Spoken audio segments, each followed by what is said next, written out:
Kunci kebahagiaan itu atur diri kita untuk tidak mengatur Allah. Atur diri kita untuk tidak mengatur Allah. Kita ini kadang-kadang ngatur Habib nggak berani, ngatur kiai nggak berani, ngatur panitia nggak berani, tapi ngatur Allah berani.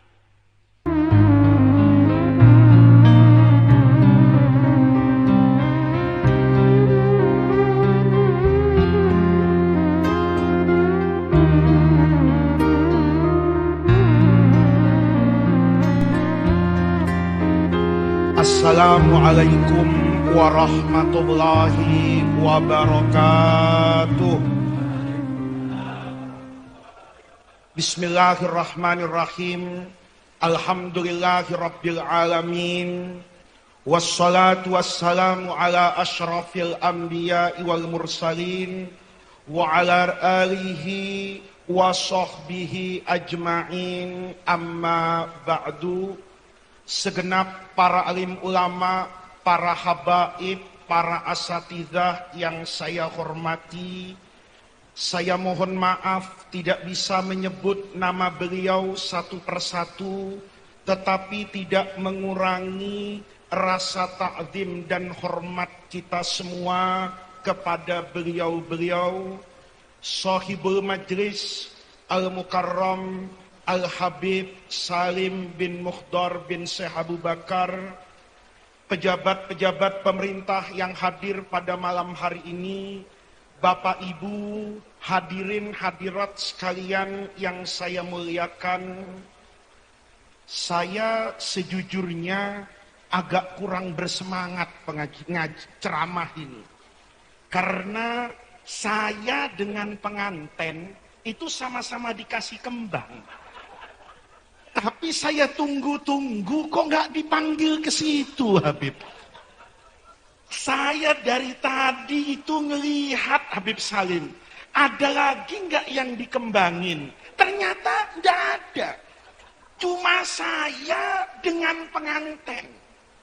Tadi jujur, saya menikmati betul Kiai Tohawi bicara itu. Beliau naik, pegang mic, nggak pegang kembang. Nggak ada kembangnya baju beliau itu, coba lihat. Saya merasa alhamdulillah, kayaknya habis mau idhoh, saya ke depan Habib Salim. Karena memang yang pakai kembang itu, ya pengantin tadi itu. Ini mengapa Habib? Kok ada diskriminasi gitu? Apa karena saya lebih tua? Tapi walaupun saya tua, kan mukanya masih market friendly lah Pak ya. Masih bisa lah untuk masna wa sulasa warubah. Saya dari tadi itu udah gak semangat Habib Salim. Saya udah nunggu kapan ini sudah mau muntasoful lail, kok KUA-nya pulang dibiarkan gitu loh. Ini saya minta keadilan sama panjenengan ini. Saya tunggu-tunggu. Tapi Bapak hadirin sekalian, tadi itu kita baca Simtud Duror. Jujur Habib, baru kali ini di Maulid Habaib, Simtud Durornya itu panjang sekali. Ya, kayaknya tadi tidak ada diskon sama sekali itu Pak. Pas bandrol dibaca habis. Tapi memang setiap kita membaca maulid apapun, itu di dalamnya mesti ada sir, ada rahasia warisan Rasulullah. Saya dulu kalau ngaji sama guru saya, itu kata guru saya bilang sama saya, Faiz, kamu itu kalau bisa meresapi doa yang dibaca fi khitami qiraati Simtud Duror, kamu bisa bahagia. Ya, sayangnya bapak-bapak tuh baca tapi tidak paham. Makanya tidak bahagia-bahagia. Saya datang ke sini itu udah bahagia Habib Salim. Karena santri panjenengan tadi sebelum bawa saya ke sini, Saya dibawa ke saudaranya Cempek Lemu, Pak. Jadi tadi saya yang terkenal itu Cempek Lemu. Sering saya makan di situ. Tahu-tahu di Jalan Gajah Mada itu, saya dibawa ke saudaranya. Jadi saya bilang memang acara itu tergantung doa Simtud Duror itu, Pak. Jadi di Simtud Duror itu, Habib Ali itu membuat satu redaksi indah yang bersumber dari ajaran Rasulullah Shallallahu Alaihi Wasallam. Jadi kalau ada orang bilang Simtud Duror itu nyanyi-nyanyi, Simtud Duror itu bukan bagian dari Islam, itu kurang piknik, Pak. Ya, karena ulama itu cara berdakwahnya itu berbeda-beda, Pak. Ada kiai yang kalau naik mimbar itu ngajak berantem.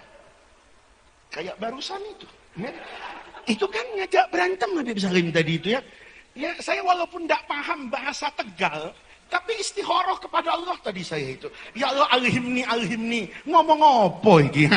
Itu saya paham ini. Ada yang ditantang-tantang. Walaupun tidak diteruskan kata-katanya itu.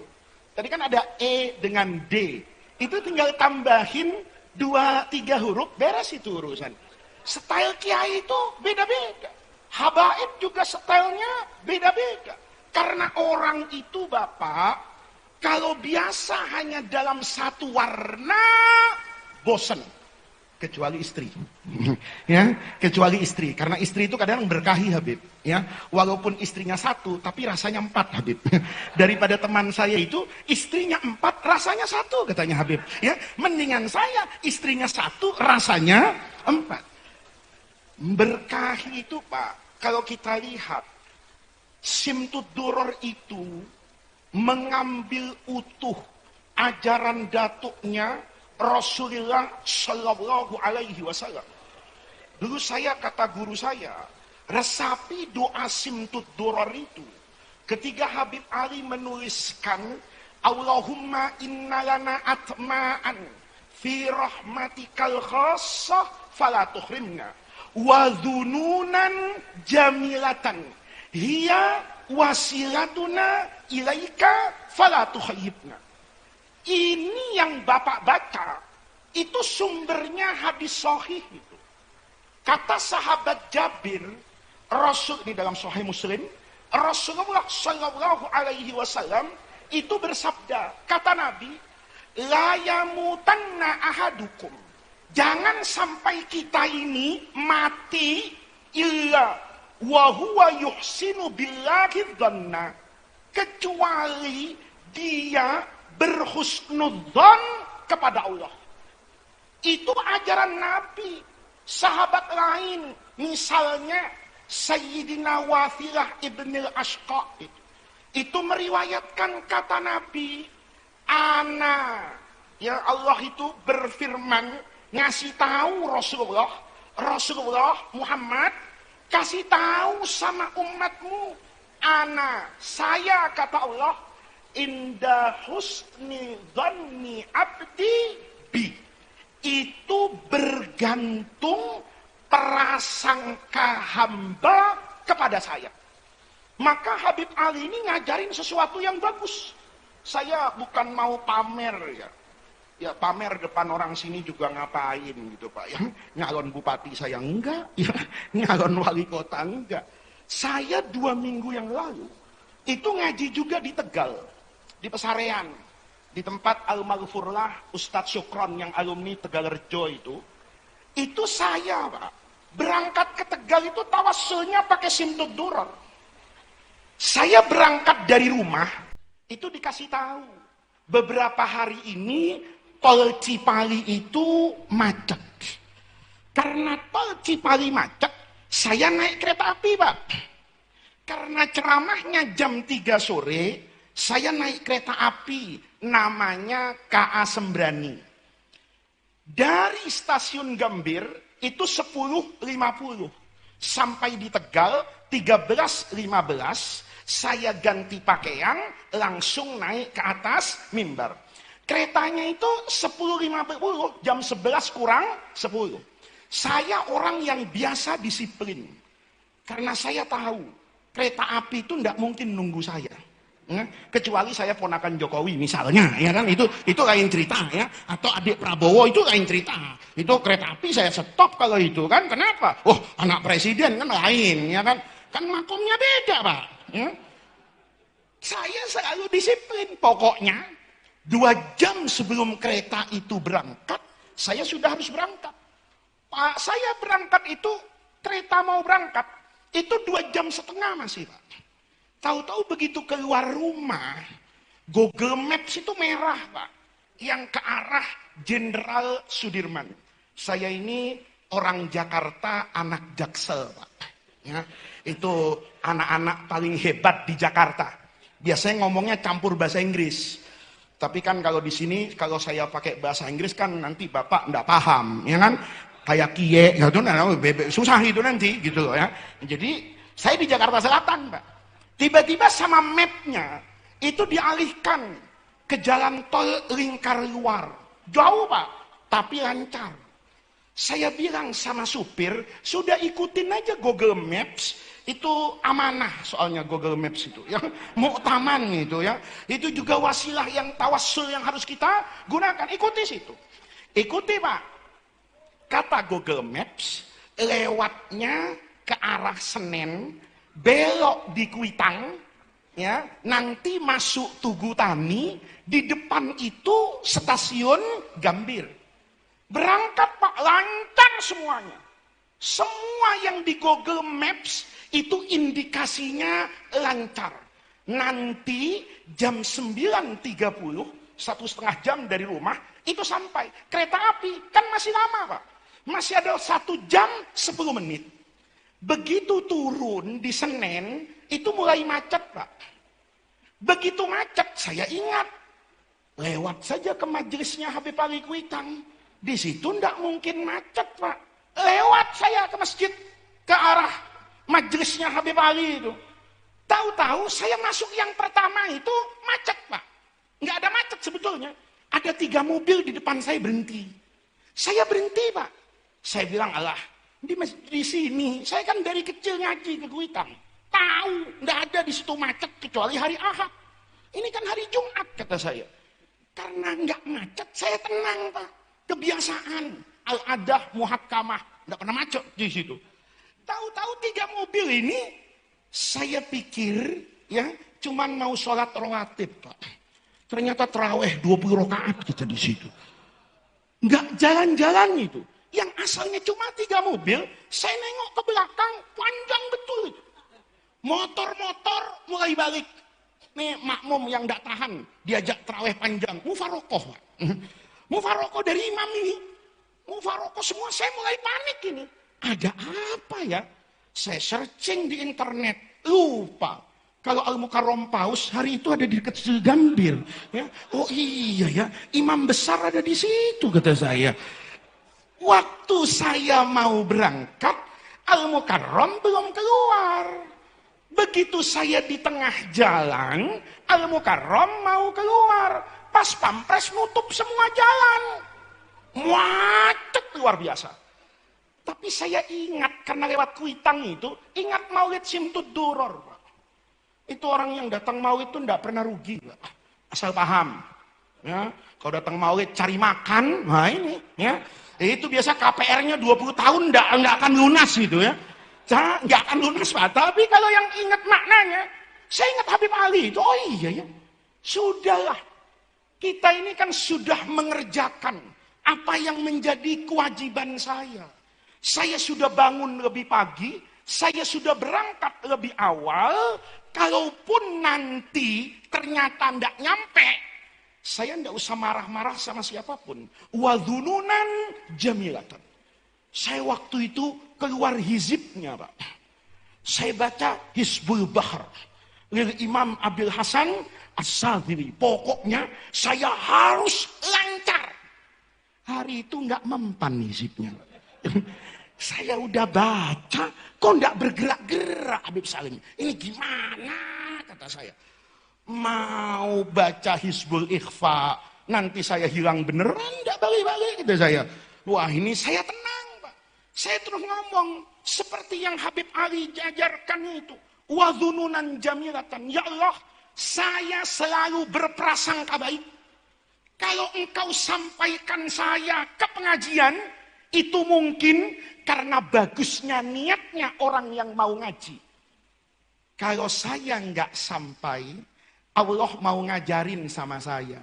Faiz, kalau semua doa mustajab, kalau semua hizib mandi, apa mandi itu? Mujarab.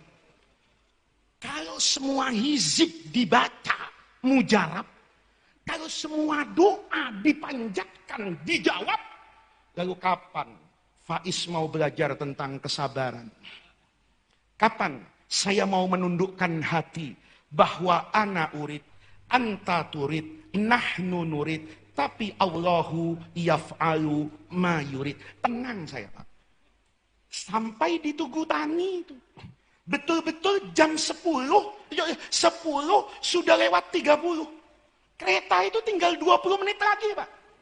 Tapi saya bilang seperti Habib Ali ajarkan, wadununan jamilatan. Nggak balik saya itu. Saya sampai titik darah penghabisan harus sampai ke stasiun. Nyampe, Pak, beneran nyampe.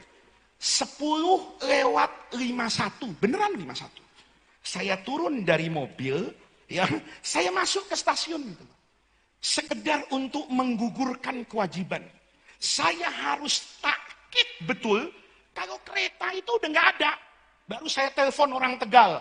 Habis itu mau marah, kayak mau apa, terserah. Wong keretanya udah nggak ada, kata saya. Begitu saya sampai di bawah, mau ke tangga itu, saya iseng aja nanya, wadununan jamilatan. Wong udah 10.51 kok. Saya tanya sama security di bawah itu, Pak, Sembrani masih ada? Masih, Pak, ke atas naik. Saya langsung masuk, Pak. Ya, karena saya pakai sarung, polisinya nggak curiga. Kan begitu kan? Ada tampang teroris kan enggak, ya kan? Ya, ngamperang pinjol juga nggak mungkin, kan begitu kan? Amplop maulid banyak, masih iya ke pinjol juga Anda. Ya, saya masuk, Pak. Di eskalator itu, saya lari. Kayak orang apa itu? Kayak orang kampung itu. Udah tahu eskalator jalan, saya lari di atasnya. Saya lari, alhamdulillah. Itu gerbong kereta yang paling belakang di depan saya. Pintunya terbuka. Kepala stasiun tuh bilang, Bapak naik ini, iya, loncat, Pak. Alhamdulillah, nggak ada santri saya yang moto, Pak. Kalau moto, wibawa saya habis itu. Ya, ada kiai, kaki kanannya loncat ke dalam gerbong, kaki kirinya masih ketinggalan. Ya Allah, wadhununan jamilatan. Ini bapak-bapak, yang diajarkan Habib Ali ini, kalau dijelasin satu-satu, ini luar biasa, Pak. Kita itu tidak bahagia, karena kita tuh sering berburuk sangka kepada Allah. Kita kadang-kadang cari makan sulit, Pak. Begitu dapat nasi, maulid nih, bawa berkat ke rumahnya, udah ngincer nih. Mana nampan yang nggak dimakan, ya kan? Begitu di sana ada satu nampan belum dimakan, diumpetin di bawah mimbar. Dengan perjuangannya itu, ya, dia perjuangan ngumpetin nasi kebuli itu. Begitu dibawa pulang, kakinya kesandung batu, nasi kebulinya jatuh. Anjing bilang, Alhamdulillahi hamdan thayyiban mubarakah. Kata anjing, gua nggak bisa masuk maulid ke sini, najis mughalladhah. Anjing, Pak, datang ke maulid diusir sama bapak. Tapi Allah tahu ini anjing turunannya Ashabul Kahfi. Cakep nasabnya ini. Kakeknya fil jannah. Tuh, jangan sembarangan di Tegal. Ya, ada anjing dilempar itu enggak beragama. Anjing tuh mughalladhah, najisnya iya. Tapi yang buat najis itu siapa?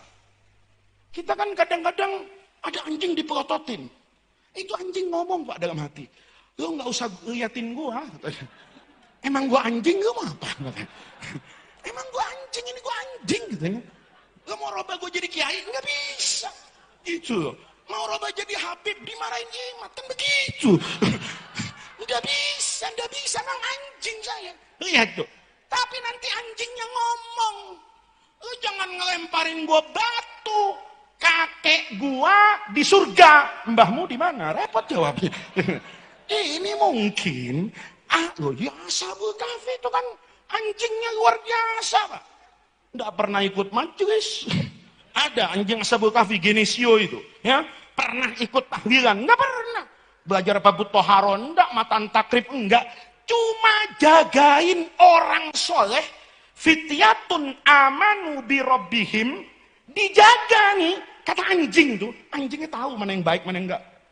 Kata anjing, ini orang ibadahnya cakep. Karena cakep, saya jaga.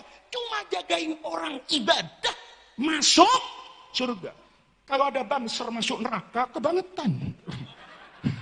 Ya anjing jaga gua masuk surga. Banser ikut mulutan, Pak. Jagain sendal saya itu. Ya kan? Kalau masih ke neraka, kebangetan itu. Pak polisi juga sama, Pak. Ya, Bapak jaga NKRI. Nih maulid kayak begini, pengajian kayak begini, orang-orang kayak begini, Bapak jaga. Nanti orang solehnya masuk surga, Bapak ikut. Asal nyumbang.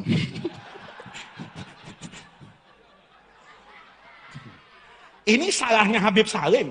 Saya disuruh ceramah terakhir. Malam, orang udah lapar, ya kan? Orang udah capek. Kalau nggak ada begininya, bubar pengajian. Jadi Pak Polisi, Pak PJ Bupati kasih tahu itu sama wali kota tuh. Ya, kalau nanti mau masuk surga gampang, minta syafaat Rasulullah, ikut orang-orang soleh. Tapi kalau nggak pernah nyumbang kan kata Habib saya mau gandoli sarung aku katanya. Ya, nggak pernah nyumbang kok. Ya. Jadi mohon nanti kalau masih ada tagihan lempar ke Pak Kapolres, ya kan? Insya Allah itu. Lah ini bapak-bapak, anjing itu boleh jadi Allah mau kasih apa itu? Rezeki. Ketika nasi kebuli kita jatuh, itu belum tentu mubazir. Karena boleh jadi selama ini orang Tegal selama maulid nggak ada yang perhatian sama anjing. Padahal Nabi ngajarin ada pelacur. Tahu pelacur? Pura-pura kagak tahu.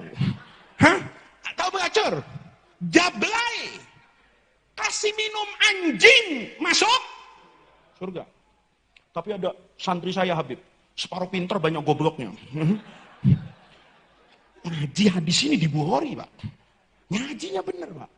Saya bilang, apa yang ada dalam kuasa Allah, ma biyadillah, itu la tuwazza'u biqanunir rijal.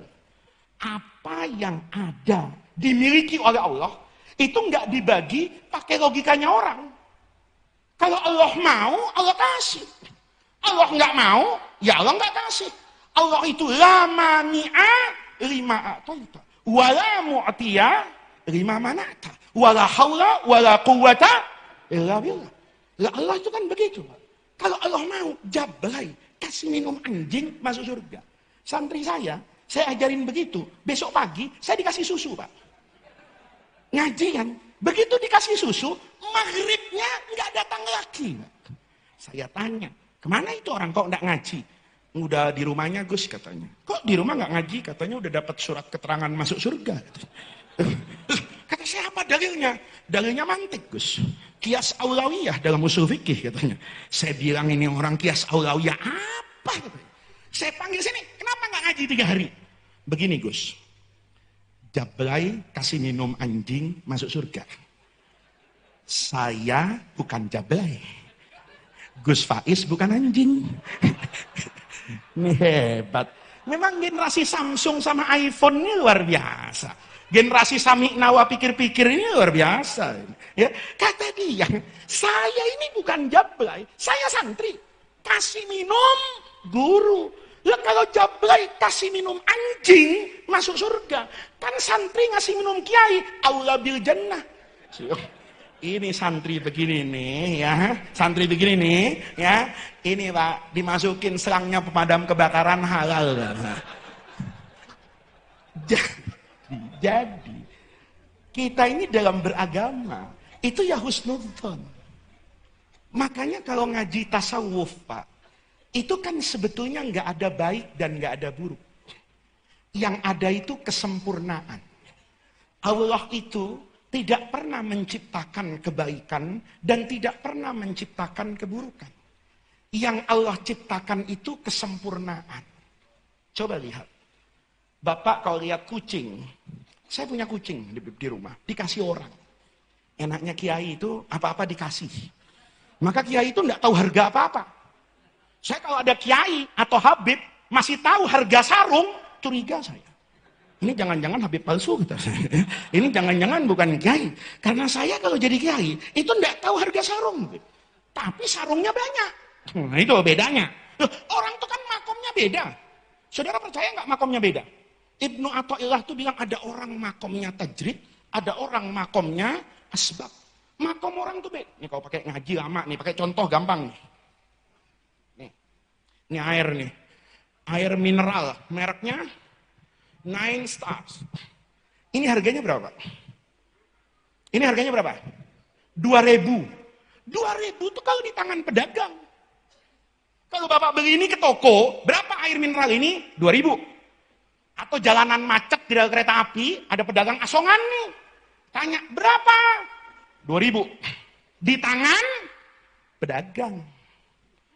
Di tangan Habib sama Kiai 2.000 enggak kira-kira? Sekali-kali ngaji gini kan enggak apa-apa Habib Salim. Air ini di toko 2.000. Di tangan Kiai sama Habib berapa? Hah? Tergantung. Habib kelas berat apa kelas ringan? Kiai khos apa Ustadz? Beda. Percaya kan? Ini 2.000, Pak. Pedagangnya masih modal 1.000 kulakan. Dia kulakan di kota 1.000, dia bawa ke Serawi, dia jual 2.000. Masih jalan kaki, Pak. Saya bukan Kiai Jakarta, Pak. Saya Kiai Jakarta Selatan. Jakarta itu am. Jakarta itu min siyagil umum. Ya, jadi kalau ada am itu bisa jadi khos, ada mutlak, ada muqayyad. Teman saya ini tidak pernah keluar rumah. Saya pikir-pikir, dia dari mana ya duitnya? Satu ketika di Jawa Timur, saya pulang ngaji kayak begini nih. Jam 11 malam, setengah 12, saya telepon. Kamu ada di rumah? Ada Gus. Saya mampir ya? Iya. Mampir saya ke rumahnya. Jam 12 malam bayangin. Orang udah tidur semua, saya bertamu. Saya lihat hidupnya dia nggak ada aneh. Ya nggak masang lilin. Ya kan? Kalau malam-malam pegang lilin kan wajar tuh. Kalau dia banyak duitnya kan, tuyul dia pelihara atau ngepet kiainya kan bisa jadi. Saya pikir-pikir nggak ada yang aneh. Setengah 1 malam ada yang aneh. Ada orang ketok-ketok, tok-tok-tok. Saya lihat, masya Allah, setengah 1 malam siapa yang ngetok? Itu teman saya main buka aja Pak. Begitu dibuka, orang Madura masuk. Ya? Orang Madura ini kan muhibbin. Ya? Jadi kalau ada orang Madura tidak cinta Habib, itu Madura naturalisasi itu. Itu Madura yang aslinya pakai ta. Ya? Kalau Madura asli pakai sok, itu muhibbin Kiai sama muhibbin Habib. Itu pengalaman saya pribadi Habib. Di Jakarta itu kalau punya santri, 10 orang Betawi, 10 orang Madura, itu kiainya fid dunya hasanah. Akhirat kan masih nanti Habib ya. Tapi kalau sudah muhibbin itu apa? Orang Madura Pak. Tok tok tok. Masuk itu. Ngomong, Kiai. Saya minta tolong, Kiai. Ada apa? Kata teman saya. Kiai, anak saya masuk rumah sakit. Sudah lama Kiai sebetulnya. Dokter semua angkat tangan. Tadi itu sebenarnya sudah di rumah. Tapi karena anak saya kesakitan, saya terpaksa masukkan sudah ke rumah sakit. Walaupun dokter itu udah bilang, ya sudah tidak ada kemajuan. Terus kata teman saya, ya minta doanya Kiai. Dia ambil akuanya itu Pak, dikeluarin dari tasnya itu. Dia udah bawa tuh. Dikeluarin, dibukain, tutupnya, dibacain doa. Doanya nggak saya terangin. Ya, karena kalau saudara dengar doanya, nanti nggak bertamu ke saya. Baca sendiri nanti ya. Oh, ngapain Kak Faiz udah tahu? Kok ini kan rahasia perusahaan Pak. Ya? Nggak boleh lah saya cerita di depan Anda. Nanti nggak ada yang minta doa sama Habib sama saya. Kan begitu. Selesai doain, ditutup. Dibilang, kasih sama anaknya, ibunya suruh baca sholawat 7 kali. Beres Pak. Airnya diambil, pamit pulang, ngasih amplop. Jam 1 malam Pak, diamplopin nih di rumah. Saya ngelirik. Ya saya kan kalau soal amplop pakar. Saya dari luar udah tahu mana amplop yang status hadis sahih, ya kan? Mana yang hasan, mana yang amplop doif, itu saya udah tahu itu ya. Pengalaman panjang lah Pak. Saya lihat tuh, ini amplopnya sahih ini. Sahihnya rizatihi lagi kata saya ini. Karena sendirian Pak. Karena ada amplop tuh kecil tapi banyak. Itu mustalah hadis namanya sahih li ghairihi. Ini amplopnya sahih rizatihi. Karena saya penasaran, saya ambil Habib. Ya, teman saya, ntar gue pinjem dulu amplopnya. Ada apa Gus? Saya sobek. Subhanallah, isinya merah semua Pak. Sudah merah pecian. Kalau merah ndak ada pecinya nggak usah dihitung, ya kan? Itu cuma menambah kepedihan hati Pak, ya kan? Tapi kalau merah pecian, wah luar biasa itu. Saya itu tebel betul Pak. Saya baru tahu makomnya beda. Saya keluar cari duit. Dia di rumah dicari sama duit. Makomnya beda. Jangan ditiru. Nanti pulang pengajian, ya, ini jam berapa selesai pengajian? Hah? Nanti sampai di rumahnya nih, jam 1 malam, ada orang ketok-ketok. Ingat ceramah saya. Alhamdulillah, barokah semtut duror. Jangan dibuka Pak. Buka sekelambunya dulu, intip. Itu belum tentu mau ngasih uang. Itu tagihan motor 6 bulan. Mau ditagih sama bapak. Makomnya beda. Maka orang itu bapak-bapak, kalau hidupnya bisa wadhununan jamilatan. Saya dikasih seperti ini, orang lain dikasih seperti itu. Itu jangan ada di dalam hati kita mengapa dan kenapa. Saya kadang-kadang Pak, kadang-kadang tuh ngelihat fotonya caleg-caleg di pohon itu, saya enek lihat ya Pak. Kenapa? Kok bisa casing kayak begini ini, kok jadi calon nih gimana kata saya. Saya dulu Pak punya foto. Saya dulu Habib lumayan ganteng dulu, ya. 15 tahun yang lalu, udah ada uban masih 15 tahun yang lalu. Itu muka saya masih market friendly Pak. Ya. Di foto sama santri saya. Tukang santri saya itu memang tukang foto. Foto yang mahal itu. Dia bilang, Gus, saya mau mensucikan kamera. Emang kameramu najis? Iya. Biasa foto perempuan sama auratnya. Terus, ya mau inilah tobat sedikit-sedikit gitu. Jadi nanti kalau nanti ditanya sama malaikat, fotomu gambar apa? Ah, ada gambar kiainya 1. Nah gitu kan. Moto dia Pak. Begitu moto, saya difoto Pak, ribet banget. Dia ukur cahayanya, kecepatan angin, macam-macam, muka segala macam. Ada 4 jam Pak, saya difoto. Begitu selesai, dia bilang, besok saya serahin Gus. Besok Pak, fotonya dikasih sama saya. Saya ngelihat foto saya nggak percaya kalau itu saya Pak. Kenapa? Cakep. Kenapa cakep? Diedit. Tuh, makanya istri bapak kan cakep-cakep di TikTok sama Instagram. Kenapa? Bukan dirawat, diedit. Begitu saya lihat foto saya, ya Allah, muka saya ini, kalau foto itu yang saya tampilkan, Anies lewat, Pak. Ganjar apa lagi? Prabowo, oh iya, Bapak kalau saya nyalon sama Jokowi, masa enggak milih saya, Pak? Hah? Ya? Kalau calon presiden Indonesia tinggal 2 nih, saya sama Jokowi, kalau sekarang, kayaknya Bapak milih saya lah. Ya? Tapi pertanyaannya, kenapa Jokowi yang jadi?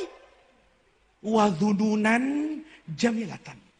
Itu tidak mustahil untuk saya raih. Tetapi sejatinya Allah tidak menciptakan saya untuk itu. Tenang hidup Pak.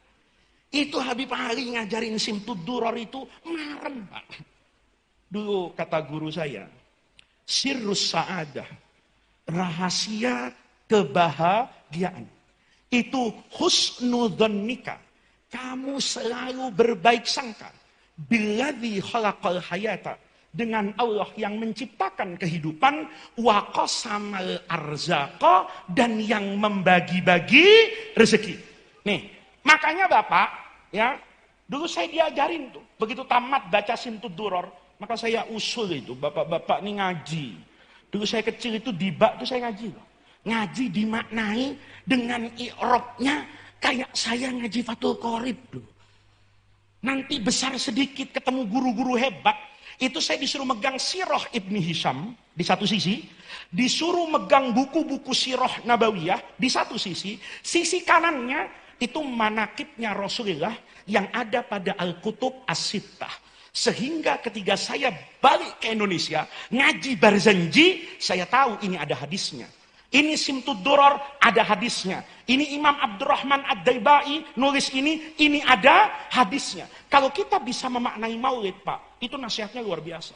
Dulu saya dikasih ijazah baca Simtud Durar ini. Guru saya itu bilang gini, kalau mau bahagia, kata Habib Ali itu, dari rangkuman doa yang dibaca, kunci kebahagiaan itu atur diri kita untuk tidak mengatur Allah. Atur diri kita untuk tidak mengatur Allah. Kita ini kadang-kadang ngatur Habib nggak berani, ngatur kiai nggak berani, ngatur panitia nggak berani, tapi ngatur Allah berani. Sering malah. Kapan kita sering ngatur Allah? Kalau doa. Ada orang ikut majelis Habib Salim sudah 10 tahun. Tapi istiqomah jalan kaki. Ada yang baru ikut sebulan, langsung dapat ya Honda PCX. Terus ngelihat dia, ya Allah, baca Simtud Durar sebulan Honda PCX. Saya Simtud Durar 10 tahun, betis kalau diperiksa udah lebih keras dari singkong. Habis itu, sholat doa. Doa tuh bagus. Doa tuh nggak ada yang salah. Yang salah itu hawa nafsu kita. Allah itu tidak pernah tidak menjawab doa kita, tetapi Allah belum tentu memberikan apa yang kita mau. Doa dengan minta itu beda, Pak. Kalau doa itu ibadah. Bapak nunggu waktu sholat subuh nih, nanti pulang ngaji, terus ya Allah kapan subuh? Kenapa? Kangen. Saya kepengen sholat. Nunggu sholat subuh aja ibadah. Bapak kalau niat nih, kapan Ramadan? Loh kenapa? Saya kangen untuk qiyam Ramadan. Maka selama nunggu Ramadan belum datang, Bapak dapat apa itu? Pahala. Doa itu bukan cuma doanya yang ibadah, Pak.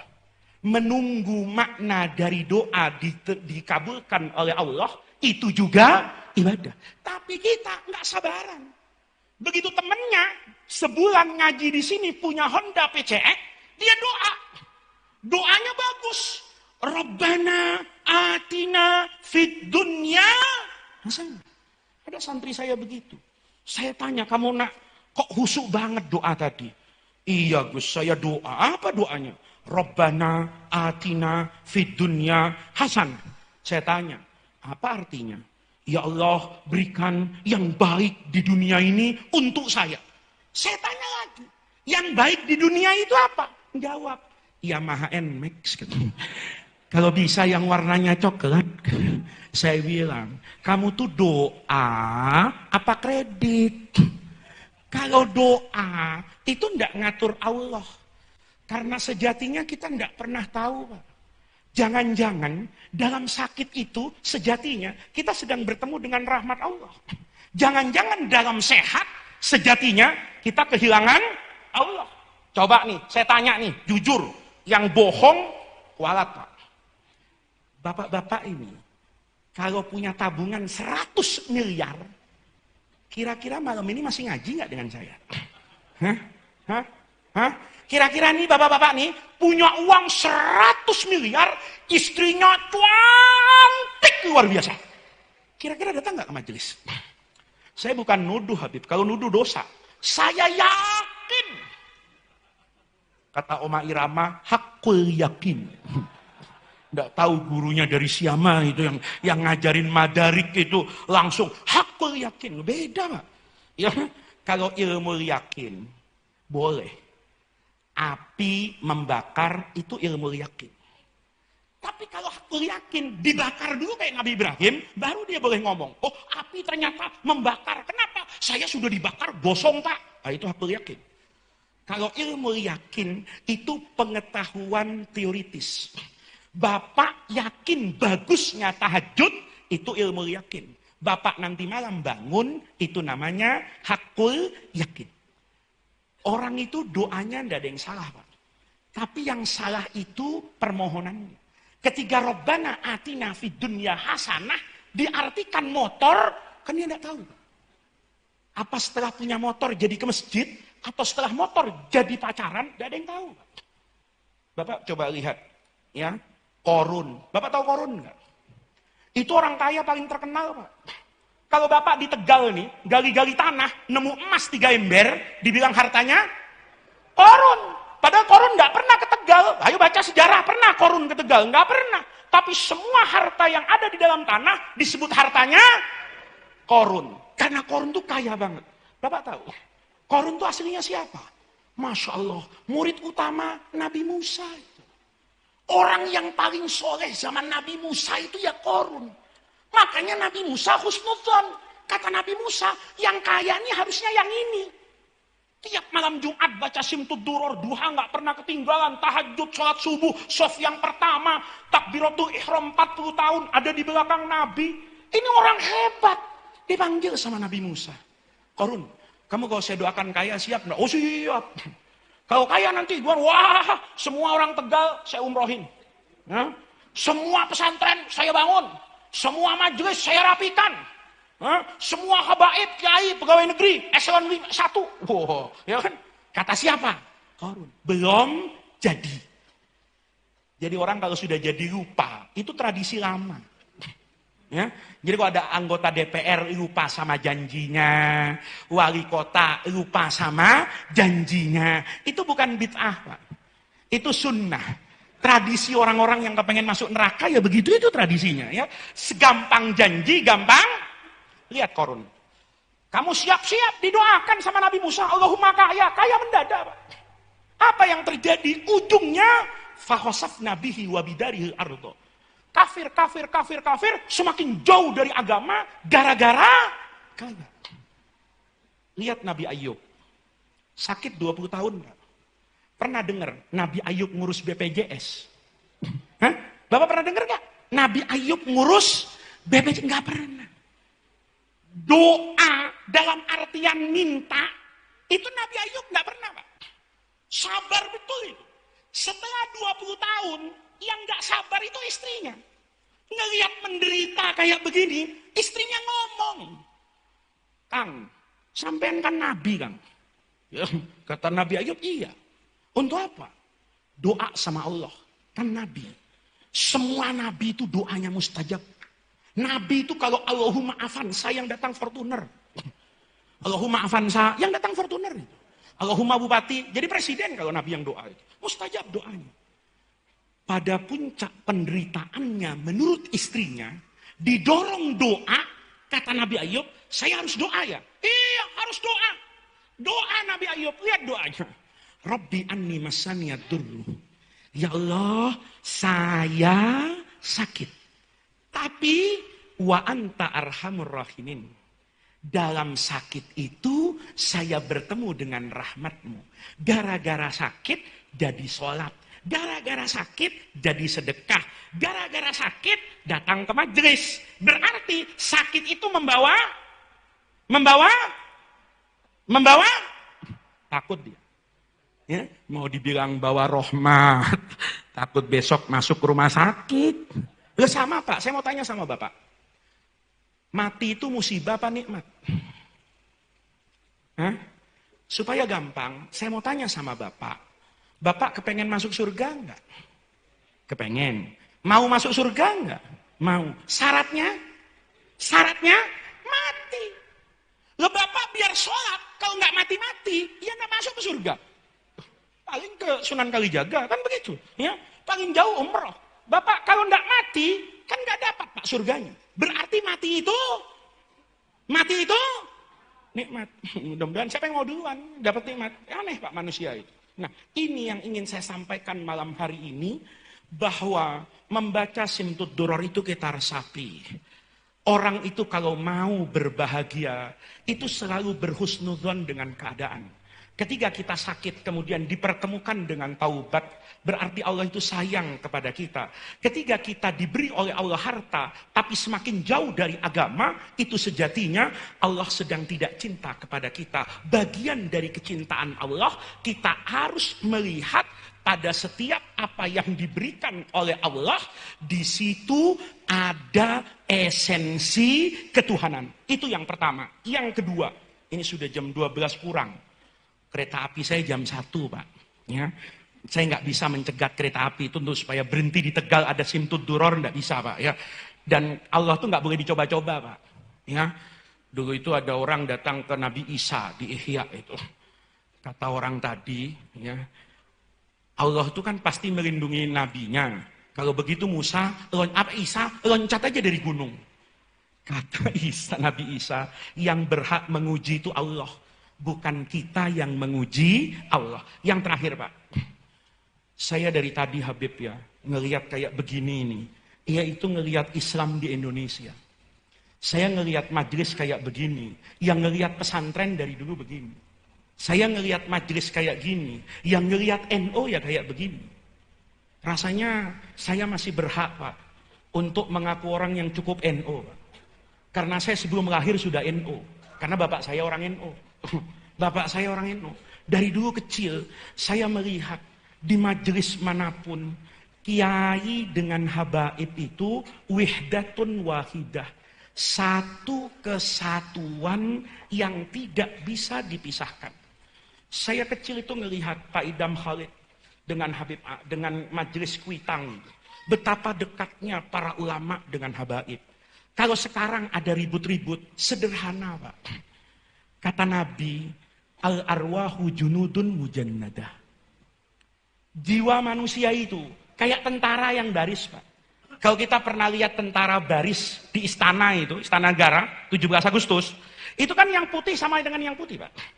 Kalau angkatan laut putih semua di sana. Kalau angkatan darat hijau semua di sana. Polisi coklat di sana. Ya, yang angkatan udara biru di sana. Kan tidak mungkin. Polisi yang coklat masuk di tengah-tengah angkatan laut yang putih. Apa kata angkatan laut? Lu buta.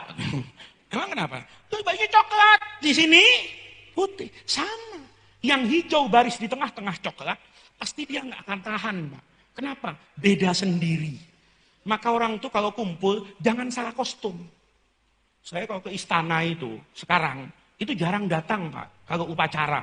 Karena saya udah biasa sarungan, Habib. Sudah lama saya tidak punya celana. Gitu.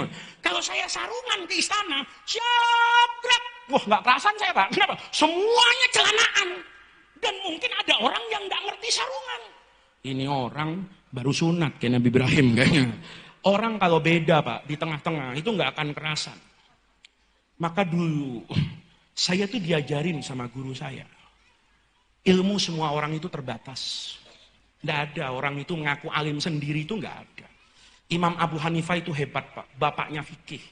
Kalau pernah ke Baghdad, ngaji sama guru-guru itu, 3 hari pindah ke mazhab Hanafi. Kenapa? Hebatnya Imam Abu Hanifah. Tapi guru yang hebat ini, yang di masa hidupnya, ada 3 manusia utama, duduk di kaki Imam Abu Hanifah. Seandainya orang-orang ini mau jadi imam, itu mungkin sebelum Imam Syafi'i, mereka jauh lebih terkenal. Ada Abu Yusuf Ya'qub bin Ibrahim, ada Muhammad ibn Hasan Asy-Syaibani, ada Zufar bin Hudzail. Ini 3, Pak, di Eropa bukunya dibaca. Ini Imam Abu Hanifah yang hebat. Begitu ada Imam Malik, pendapat Imam Abu Hanifah dikoreksi. Ada Imam Malik. Imam Syafi'i 13 tahun, Pak, duduk di kakinya Imam Malik. La yaqulu illa ma qalahu Malik. Wafat gurunya, mulai Imam Syafi'i mengoreksi. Imam Syafi'i ada madhab qadim di Irak, ada madhab jadid di Mesir. Semua orang tuh enggak ada. Yang bisa mengaku paling alim itu enggak ada. Semua orang tuh bisa dikoreksi, pendapatnya bisa benar, bisa salah. Kecuali Allah. Kecuali Rasulullah yang maksum. Di luar itu semua orang bisa salah, Pak. Oleh karena itu guru saya pesan. Kalau satu hari Kamu tidak bisa menentukan mana yang benar, mana yang salah. Maka kamu lihat orang-orang yang kamu percaya itu ada di pihak yang mana. Guru saya ngomong hadis tadi, Faiz, kalau kamu satu hari benci dengan orang baik, hati-hati. Ini kita ada di kampung, Pak. Kalau ada orang rajin ke masjid, diomongin. Ya Allah, rajin amat ke masjid, kayak mau masuk surga sendirian. Nih, kalau kita membenci orang baik, kata guru saya, hati-hati. Jangan-jangan bukan orang baik itu yang salah. Tapi Allah tidak menghendaki kamu jadi orang baik, maka kamu dijauhkan dari orang baik. Nih. Kalau orang bertanya, kenapa saya datang ke sini? Itu ya karena menjalankan tradisi masa lalu. Tradisi apa? Ya bagian dari keberagamaan kita di Indonesia yang diajarkan guru-guru kita itu takzim kepada zuriyah Rasulullah dari Bani Alawi. Coba Bapak lihat Maulid sekarang, pesantren besar, ada Habibnya enggak? Ada. Yang enggak percaya Habib itu diundang enggak sama pesantren-pesantren yang mu'tabar di Jawa satu. Tadi Kiai Tohawi bicara Sayyid Muhammad bin Alawi Al-Maliki dan bagaimana Profesor Muhammad Syahid Ramadan Al-Buti kepada beliau. Saya lihat sendiri, Pak. Ada dua orang di dunia internasional ini yang saya hormati karena ilmunya. Yang pertama itu Syekh Ali Jum'ah, Grand Mufti yang ada di Mesir. Sekarang masih hidup beliau. Syekh Ali Jum'ah itu alimnya luar biasa. Dulu di Mesir, di era 90-an sampai 2000, tidak ada orang ngajar di Masjid Al-Azhar itu kecuali Maulana Syekh Ali Jum'ah ini. Ini orangnya alim luar biasa. Yang kedua tadi yang beliau sebut, Profesor Dr. Muhammad Syahid Ramadan Al-Buti. Dua-duanya lahir dari keluarga ilmu, dua-duanya lahir dari rahim representasi ahli sunnah yang paling terkenal di dunia, Universitas Al-Azhar. Saya melihat dengan mata kepala saya, bagaimana Syekh Ali Jum'ah itu menghormati Habib Umar bin Hafiz. Bagaimana di Damaskus dulu Profesor Dr. Muhammad Said Ramadan Al-Buti itu menghormati Habib Ali bin Abdurrahman Al-Jufri itu yang ngajar kitab hikam di masjidnya Bani Umayyah. Itu saya melihat dengan mata kepala saya sendiri. Tahun kemarin Habib Umar itu datang. Rasanya bikin acara di Tebuireng. Di Tebuireng itu semua kiai dari pesantren besar. Ada Lerboyo, ada Peloso, ada Sidogiri, ada Asem Bagus. Lihat, kiai-kiai yang seperti itu takzim, hormat, dan percaya. Kalau ada orang lain yang bilang ini tidak benar, haknya dia. Kan tinggal Bapak, mau ikut siapa? Saya nanti malam ini Pak, kereta api yang ke Jakarta, itu kan dari Surabaya banyak Pak. Saya milih naik yang A, yaitu pilihan saya. Kenapa yang A? Yang A itu lebih pas buat saya. Kenapa saya milih yang B? Oh mungkin lebih murah. Kalau yang ini saya tidak cukup uangnya. Oh kenapa milih yang itu? Misalnya, oh kalau yang itu bisa ngejar sholat subuh. Kalau yang itu sholat subuhnya hilang. Itu pilihan. Jadi bapak-bapak, saya khawatir sekarang ini ada program namanya desakralisasi. Orang tuh nanti nggak ada lagi uswatun hasanahnya. Semua orang ditelanjangi, semua orang disalah-salahkan tanpa pernah ada figur yang baik lahir di masa ini. Pertanyaannya nanti, anak-anak kita, itu lalu uswatun hasanahnya ke siapa? Kalau semua orang salah, kalau semua orang dinistakan, maka saya pesan betul bapak-bapak, kalau bapak mau mengambil hukum, sama toh, kalau saya tanya sama bapak-bapak, besok sholat subuh itu kunutan kenapa? Rasanya yang hadir di majelis ini banyak yang tidak tahu dalilnya kunut. Tapi jawabannya sederhana. Saya ikut Fathul Qorib. Di Fathul Qorib begitu, di Bulughul Maram begitu, guru saya di pesantren begitu. Selesai Pak. Nanti yang tanggung jawab gurunya. Bapak tinggal bilang rombongan. Ya. Nanti kalau Habib Umar bin Hafiz mau masuk surga, yang diperiksa itu beliau, Bapak enggak. Ini siapa? Rombongan. Bapak pernah masuk rombongan enggak, Pak? Yang diperiksa itu kepala rombongannya, Pak. Bapak ini kalau sholat, aman, Pak. Yang enggak aman tuh saya. Bapak sholat subuh kunutan misalnya. Ditanya sama malaikat, misalnya nanti ternyata yang benar tuh yang nggak kunut. Ditanya Bapak, kamu kenapa sholatnya kunutan? Gampang. Saya ngaji sama Faiz. Bapak, oh gitu. Kamu orang awam? Awam katanya. Ya udah, ya. Masuk surga. Saya diproses nih. Faiz, kamu ngajarin orang kunutan? Oh iya. Dari siapa? Bapak saya. Lolos saya. Bapak saya parkir di situ. Ya Syukran, ngajarin kunutan? Oh iya. Wong saya ngaji sama paman saya, kata ayah saya, Ki Abdul Bari di Madura. Dipanggil pamannya itu. Hei, ngajar kunut? Oh iya. Wong saya dengar dari Hadratus Syekh Hasyim Asy'ari di Tebu Ireng, ngajar kunut. Hadratus Syekh Pak dipanggil. Kayak Hasyim Asy'ari, betul ngajar kunut? Ya iyalah, kenapa? Ya dari guru saya Imam Nawawi Banten itu di Mekkah. Imam Nawawi Banten dari mana? Syekhul Islam Ibrahim Al-Bajuri itu di Mesir. Naik terus, Imam Syafi'i. Jadi kamu, kata malaikat, biangnya kunut. Kata imam saya, bukan gua, nih Syafi'i Betawi, ya kan? Bukan gua malaikat, katanya, guru gua Malik. Dipanggil Imam Malik. Kata Imam Malik, bukan saya yang pertama kali, guru saya Nafi. Dipanggil Sayyidut Tabi'in Nafi ini. Kamu ngajar pakai kunut? Lah iya, wong saya dengar dari guru saya, siapa? Abdullah bin Umar. Dipanggil Ibnu Umar radhiyallahu anhuma ini. Kamu ngajarin kunut? Iyalah. Kenapa? Dengar dari Rasulullah. Nabi dipanggil. Muhammad, ngajarin kunut. Jibril, kalau salah kenapa baru sekarang lu ingetin?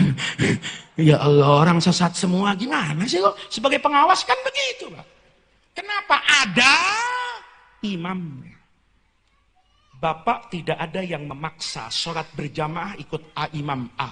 Tidak ada yang memaksa Bapak sholat di masjid itu ikut imam B. Tapi rasanya orang yang beriman dan berilmu nggak sembarangan sholat di belakang orang.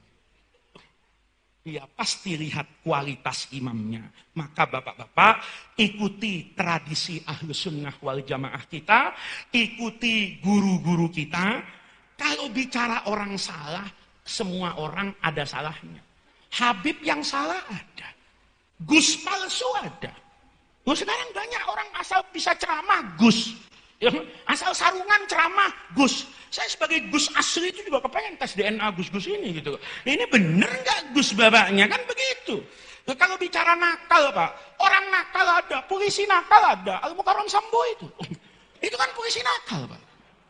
Menteri nakal ada enggak? Banyak yang ditangkap KPK itu. Iya kan? Gubernur nakal ada enggak? Ada. Gubernur baik? Ada. Bupati maling? Ada. Wali kota nyolong? Ada.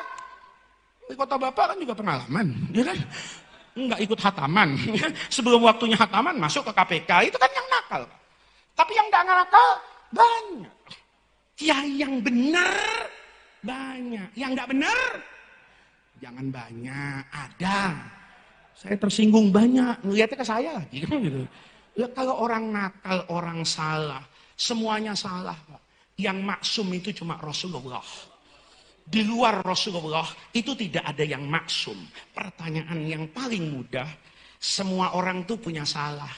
Tapi ada orang yang kesalahannya tidak layak untuk kita bicarakan. Karena kebaikannya jauh lebih banyak daripada kesalahannya. Ada orang yang memang kesalahannya harus kita omongin. Karena dia sudah tidak memiliki kebaikan untuk disampaikan. Maka mudah-mudahan hadirnya kita di majelis yang baik ini menjadi tawassul dan wasilah kita. Kita dikumpulkan bersama Rasulullah SAW. Bersama zuriyah Rasulullah SAW. Bersama para alim ulama, bersama para orang soleh. Mudah-mudahan barokah kita membaca Simtud Duror bersama para habaib tadi, bersama para qori, bersama para kiai. Mudah-mudahan itu menjadi tawassul dan wasilah kita untuk mendapatkan khairat dunia wal akhirah. Mudah-mudahan Allah Subhanahu wa taala selalu menjaga kita semua dalam rahmat dan ridhonya, mengantarkan kita dan membersamai kita sampai nanti bertemu dengan rahmat dan ridhonya yang hakiki fil firdausil a'la. Rabbana atina min ladunka rahmah wa hayyi lana min amrina rasyada.